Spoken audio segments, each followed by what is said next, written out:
All right. In this lecture, what we're going to talk about is we're going to talk about the role that sports and exercise played in the formation of society and how society works right now.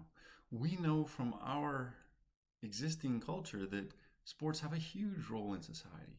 You can just look at a number of Oscar winning movies and the way that sports and these pursuits are used in movies and depictions of how we live that really show that sports play a central role in how our society works. In Invictus, what we're talking about, what the movie shows there is the reuniting of a country in South Africa around the sport of rugby, and how the great leader of the time, Nelson Mandela, was able to rally his country around a sport that was largely played by white people when this was a reunification of white and black society. It's played a huge role in doing very, very, very important things within society.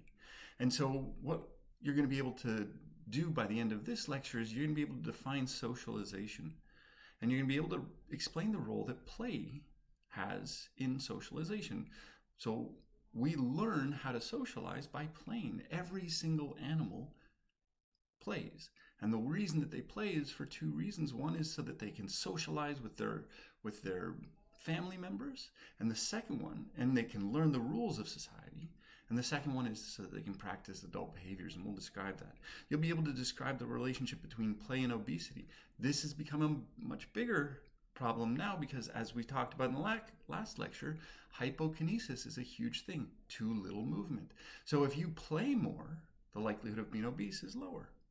You're going to be able to describe how dance plays an incredibly important role in the formation of society.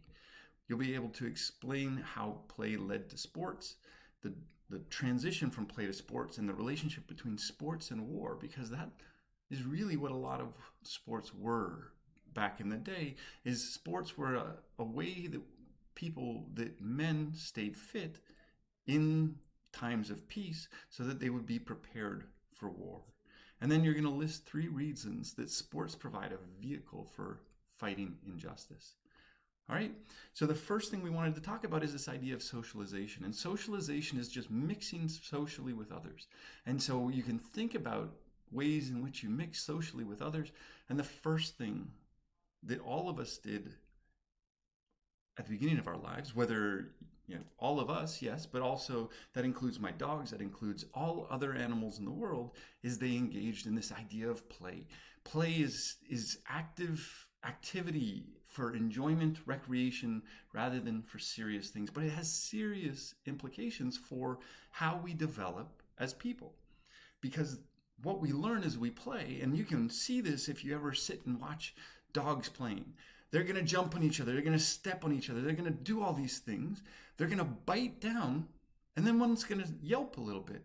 And the result of the yelp is, oh, that was too hard, so I can't play that hard.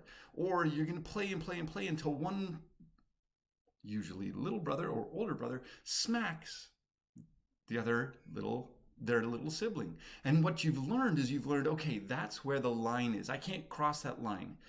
So that's the socialization of play. But if you watch these fierce little corgis playing, what you can see is they're performing adult and survival behaviors. What they're doing is they're learning to pursue, they're learning to wrestle, they're learning to fight. Because at some point, when they're no longer pups, this could be something that's going to save their life. They need to be able to hunt, or they needed to be able to hunt.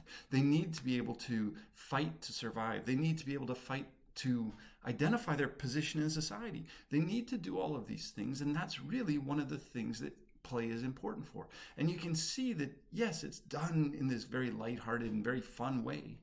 But you can, if you look at it, you can see that there's the wrestle, there's a takedown there, and there's a bite, and what you'll see is one's going to try and run away from the other, and the other's going to pursue them and get them as if they were hunting them. So this is a classic example of using play to practice these adult or survival behaviors.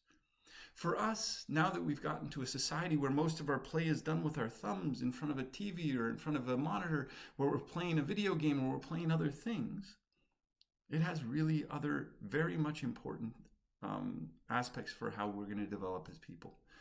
This is a nice paper here in the Journal of Developmental Pediatrics that showed that the likelihood of a child being obese, if they had a low amount of outdoor playtime versus a high amount of outdoor playtime, if you had a high amount of outdoor playtime, you had a 42% lower likelihood of being obese.